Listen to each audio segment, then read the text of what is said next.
বন্ধুরা, আজ আমি আরবদের সিন্ধু অভিযান নিয়ে আলোচনা করব। তাহলে চলো আলোচনাটা শুরু করি। পয়গম্বর হজরত মুহাম্মদের 632 খ্রিস্টাব্দে দেহত্যাগ হলে খলিফাগণ ইসলামের নেতৃত্ব দেন। খলিফাদের প্রভাবে ইসলামের রাজ্য বিস্তারের দিকে কাজ আরম্ভ হয়। আরব জাতি ইসলামে দীক্ষিত হয়ে নব উন্মাদনায় রাজ্য জয়ে বেরিয়ে পড়ে। প্রথমে আরবরা পারস্য দেশ জয় করে পারস্যে ইসলামের জয় পতাকা উড়িয়ে দেয় 644 খ্রিস্টাব্দে। এরপর সিরিয়া ও প্যালেস্টাইনে ইসলামের পতাকা ওড়ে। এরপর আরবরা মিশরে ঢুকে পড়ে। মিশরের পতন হলে সমগ্র উত্তর আফ্রিকায় আরব উপনিবেশ স্থাপিত হয়। উত্তর আফ্রিকা থেকে আরবরা স্পেনে ঢুকে পড়ে। এইভাবে আরব আক্রমণের পশ্চিম বাহু ইউরোপের দরজা পর্যন্ত বিস্তৃত হয়। আরব অভিযানের পূর্ব বাহু 650 খ্রিস্টাব্দে মধ্য অক্ষু নদ ও হিন্দুকুশ পর্বত পর্যন্ত এসে ভারতের উত্তর পশ্চিম সীমান্তে আঘাত করে। হিরাট আরবদের অধিকারে গেলে তারা এই পথে প্রথম ভারতে ঢোকার চিন্তা করে। এই সময় পশ্চিম এশিয়া থেকে স্থলপথে ভারতে ঢোকার 3টি পথ ছিল, যথা খাইবার, বোলান, গিরিপথ এবং মাকরানের উপকূল ভাগ। আরবরা প্রথমে এই পথে ভারতে ঢোকার চেষ্টা করে। আরবরা কেন ভারত অভিযান করে সে সম্পর্কে পণ্ডিতেরা নানা ব্যাখ্যা দেন। একথা সত্য যে ধর্মপ্রচার ও রাজ্য বিস্তার ছিল আরব অভিযানের প্রধান উদ্দেশ্য। এই লক্ষ্য নিয়ে আরবরা পৃথিবীর অন্যান্য দেশেও অভিযান চালায়। ভারতেও আরবরা একই উদ্দেশ্যে অভিযান চালায়। আরবরা বণিকের ছদ্মবেশে ভারতে এসে ভারতীয় রাজাদের অন্তর্দ্বন্দ্ব এবং সামরিক দুর্বলতা লক্ষ্য করেছিল। উত্তর পশ্চিমের ভূমি এবং পশ্চিম উপকূলের বন্দরগুলির উপর আরবদের প্রখর দৃষ্টি ছিল। 2. ভারতের মশলা, রেশম প্রভৃতির ইউরোপের বাজারে প্রচুর চাহিদা ছিল। আরব আক্রমণের ফলে ভূমধ্য সাগরে আরবদের দখলে চলে যায়। হেনরি পিরেনের মতে পশ্চিম ইউরোপ থেকে সরাসরি প্রাচ্য দেশে বাণিজ্য করার পথ বন্ধ হয়ে যায়। প্রাচ্য দেশের সঙ্গে ইউরোপের বাণিজ্য আরবদের হাতে চলে যায়। সুতরাং আরবরা ভারতের পশ্চিম উপকূলের বন্দরগুলি অধিকার করে ভারতীয় রপ্তানি বাণিজ্যকে হাত করার চেষ্টা করে। 3. অনেকের মতে ভারতের ধনরত্ন লুণ্ঠন ছিল আরবদের প্রধান লক্ষ্য। আরব বা মুসলিম যুদ্ধ আইন অনুসারে শত্রুকে পরাজিত করে তার সম্পত্তি লুট করা ছিল বৈধ কর্ম। শরীয়তে খামোস নামে এক প্রকার করের কথা বলা হয়। যুদ্ধক্ষেত্রে শত্রুর সম্পত্তি লুট করে তার অংশ সেনাদলকে দিয়ে বাকি সরকার নেয়। খামোস প্রথা অনুসারে এটা করা হয়। সুতরাং লুণ্ঠন মুখ্য লক্ষ্য ছিল না। যুদ্ধ হলে লুণ্ঠন ছিল তার অবিচ্ছেদ্য অঙ্গ। আরবরা সুলতান মাহমুদের মতো ধনরত্ন লুণ্ঠন করে নিয়ে যায় এমন কথা চাচোনামায় পাওয়া যায় না। সুতরাং রাজ্য বিস্তার, বাণিজ্য বিস্তারই ছিল আরব আক্রমণের অন্যতম প্রধান লক্ষ্য।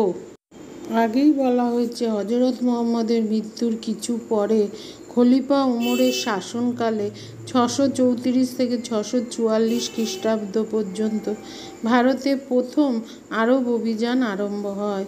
ওমরের আদেশে অন্তত 3টি নৌ অভিযান বোম্বাইয়ের থানা, ভারুচ বন্দর ও সিন্ধুর দেবাল বন্দর আক্রমণ করে। এই অভিযানগুলিতে আশানুরূপ ফল না হলে ওমর এই অভিযান রদ করেন। এরপর আরব আক্রমণের দ্বিতীয় পর্যায় স্থলপথে উত্তর পশ্চিমের গিরিপথ ধরে পরিচালিত হয়। খলিফার নির্দেশে আরব বাহিনী কাবুলের পথে ভারতে ঢোকার চেষ্টা করে। আরবদের মতে এই অঞ্চলের নাম ছিল কাবুল ও জাবুল, কিন্তু পার্বত্য অঞ্চলের অধিবাসীদের প্রবল বাধার ফলে আরবরা বেশি দূর এগোতে পারেনি। শেষ পর্যন্ত এই অভিযান পরিত্যক্ত হয়। এইভাবে আরব আক্রমণের দ্বিতীয় পর্যায় শেষ হয়। এরপর আরবরা পথ পরিবর্তন করে মাকরান বা বালুচিস্তানের পথে ভারতে অভিযান চালায়। 643 খ্রিস্টাব্দ থেকে আরব সেনাপতি আবদুল্লাহ মাকরান অভিযান আরম্ভ করেন। মাকরান অধিকার করার ফলে সিন্ধুর দরজা আরবদের কাছে খুলে যায়।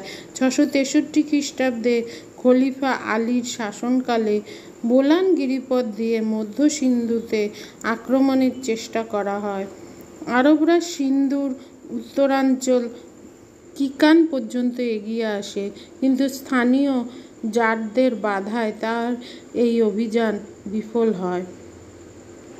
708 খ্রিস্টাব্দে ইরাকের আরব শাসনকর্তা হজ্জাজ পুনরায় সিন্ধু অভিযান আরম্ভ করেন। একটি ঘটনাকে উপলক্ষ করে হজ্জাজ এই আক্রমণ আরম্ভ করেন। সিংহলের রাজা উপঢৌকন সহ একটি জাহাজ হজ্জাজের কাছে পাঠান, কিন্তু সিন্ধর দেবল বন্দরের কাছে জলদস্যুরা এই জাহাজ লুট করে। হজ্জাজ এজন্য সিন্ধুর রাজা দাহিরকে দায়ী করে ক্ষতিপূরণ চান। দাহির ক্ষতিপূরণ না দিলে অভিযান পাঠানো হয়। এ সম্পর্কে অন্য মত হলো এই যে, ভারত থেকে ক্রীতদাসী ও বিলাসদ্রব্য কেনার জন্য হজ্জাজ ধনরত্ন নিয়ে জাহাজ পাঠান। জাহাজটি দেবল বন্দরে লুট হয়। যাই হোক, এটি ছিল একটি উপলক্ষ। আসলে সিন্ধু দেশের উপর আরবরা দীর্ঘদিন ধরে আক্রমণ চালাচ্ছিল। এই আক্রমণ ছিল তারই অঙ্গ। হজ্জাজ প্রথমে 2টি অভিযান পাঠান।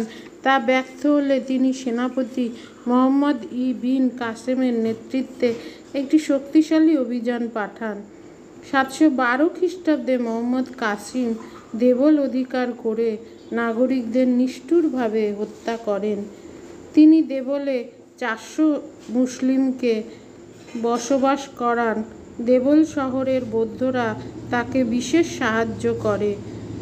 মোকা নামে স্থানীয় প্রভাবশালী সামন্ত ও তার পরিবারবর্গ মোহাম্মদ কাসিমকে বিশেষ সাহায্য করে। এরপর মোহাম্মদ কাসিম সিন্ধু নদ পার হওয়ার চেষ্টা করলে রাওর নামে এক স্থানে সিন্ধুরাজ দাহির তাকে বাধা দেন। ঘোরতর যুদ্ধের পর দাহির নিহত হন। দাহিরের পত্নী রানীবাঈ রাওর দুর্গ রক্ষা করার ব্যর্থ চেষ্টা করে আগুনে ঝাঁপ দিয়ে জহর ব্রত পালন করেন। রাওর দুর্গে কাসিম দখল করেন। দাহিরের পুত্র জয়সিংহ আরবদের ব্রাহ্মণবাদ ও আলোর হতে বাধা দেন, কিন্তু জয়সিংহের মন্ত্রীদের বিশ্বাসঘাতকতায় আলোরের পতন ঘটে। ব্রাহ্মণ্যবাদও আরবদের দখলে চলে যায়। ক্রমে মুলতান অঞ্চলও আরবদের হাতে চলে যায়। মুলতানি বণিক ও কারিগররা বিনা যুদ্ধে ইসলামের বশ্যতা স্বীকার করে। মুহাম্মদ সিন্ধুর অধিকৃত অঞ্চলেও আরব শাসন প্রবর্তন করেন। যারা ইসলাম ধর্ম গ্রহণ করেনি তাদের জিজিয়া কর দিয়ে সম্পত্তি ভোগ দখলের অধিকার দেয়া হয়। ইতিমধ্যে হজ্জাজের মৃত্যু হলে খলিফার নির্দেশে মোহাম্মদ কাসিম স্বদেশে ফিরে যান এবং প্রাণদণ্ডে দণ্ডিত হন। মুহাম্মদের পর সিন্ধুর আরব শাসনকর্তা জুনাইদ দাহিরের পুত্র জয়সিংহকে নিহত করে সমগ্র সিন্ধু অধিকার করেন।